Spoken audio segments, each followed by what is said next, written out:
23 अप्रैल को रेडियो जनखबर के 69वें अंक में आपका स्वागत है। पहले सुर्खियां। कश्मीर में सेना पर हमला में 5 जवान शहीद, तलाशी के लिए शुरू हुआ बड़ा ऑपरेशन।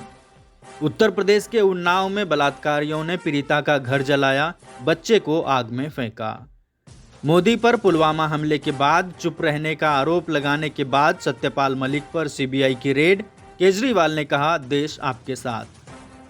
पूर्व में हिजाब हलाल मांस पर विवाद उठाने के बाद अब भाजपा नेता ने बताया इन्हें अनावश्यक, कहा मैं इनका समर्थन नहीं करूंगा। मुंबई को रोमांचक मुकाबले में पंजाब के हाथों 13 रन से मिली हार। अब खबरें विस्तार से। गुरुवार को जम्मू कश्मीर के पुंछ में सेना की एक गाड़ी पर चरमपंथी हमले के बाद आग लगने से 5 जवानों की मौत हो गई। इसके बाद भारतीय सेना ने हमलावरों की तलाश में एक बड़ा ऑपरेशन शुरू किया है। इस हमले में राष्ट्रीय राइफल्स के 5 सैनिकों की मौत हो गई है।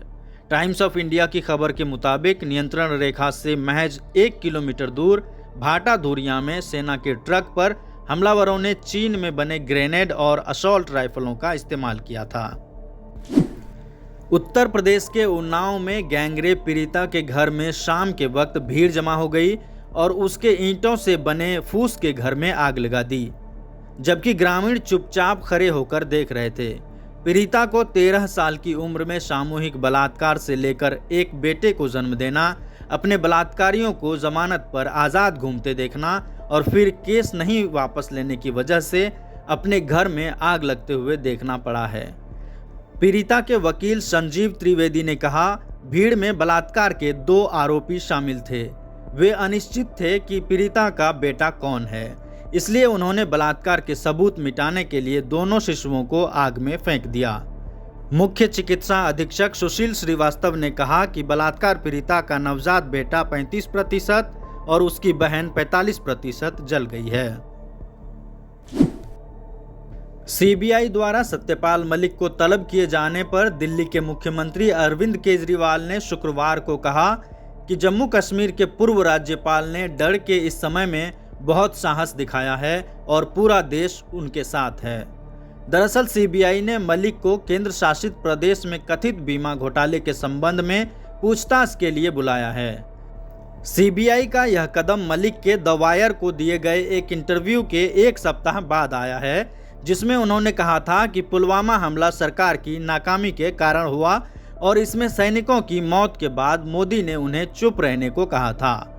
मालूम हो कि अक्टूबर 2021 में पहली बार मलिक ने आरोप लगाया था कि जम्मू कश्मीर के राज्यपाल के कार्यकाल के तौर पर उनके कार्यकाल के दौरान उनसे कहा गया था कि यदि वह अंबानी और आरएसएस से संबद्ध एक व्यक्ति की 2 फाइलों को मंजूरी दें तो उन्हें रिश्वत के तौर पर 300 करोड़ रुपये मिलेंगे, लेकिन उन्होंने सौदों को रद्द कर दिया था। कर्नाटक में बीते वर्ष मुस्लिम छात्राओं के हिजाब पहनने और हलाल मांस की बिक्री को लेकर बड़े विवाद खड़े हो गए थे। राज्य के पूर्व मुख्यमंत्री और भाजपा के वरिष्ठ नेता बीएस येदियुरप्पा ने इस संबंध में पूछे गए एक सवाल पर कहा कि ये ऐसे मुद्दे थे जो जरूरी नहीं थे। हिंदू और मुसलमानों को भाई बहन की तरह रहना चाहिए। येदियुरप्पा की टिप्पणी 10 मई को होने वाले राज्य के विधानसभा चुनाव से पहले आई है। भाजपा ने यशपाल सुवर्णा को टिकट दिया है, जो कर्नाटक में कॉलेज परिसर में हिजाब पहनने की मांग करने वाली छात्राओं के खिलाफ उठी सबसे मुखर आवाजों में से एक हैं। इस विवाद से राज्य में समुदायों के बीच तनाव की स्थिति बन गई थी। वहीं पिछले साल मंदिरों के उत्सवों में मुस्लिम दुकानदारों के भाग लेने के खिलाफ भी दक्षिणपंथी समूहों ने अभियान छेड़ा था और कर्नाटक के नववर्ष उगादी के बाद हिंदुओं द्वारा हलाल मांस के बहिष्कार का भी आह्वान किया था। मुंबई को रोमांचक मुकाबले में पंजाब के हाथों 13 रन से हार मिली। सैम करन को प्लेयर ऑफ द मैच चुना गया।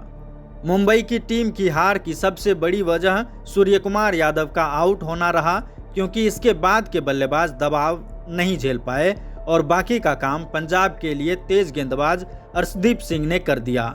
अर्शदीप सिंह ने दूसरी पारी के आखिरी ओवर में 2 विकेट लेकर मुंबई की जीत की राह रोक दी और पंजाब के कप्तान सैम करन को प्लेयर ऑफ द मैच का खिताब दिया गया। इसी के साथ इस अंक के समाचार समाप्त। अगले अंक के समाचार के लिए मिलेंगे गुरुवार को। तब तक के लिए दें इजाज़त।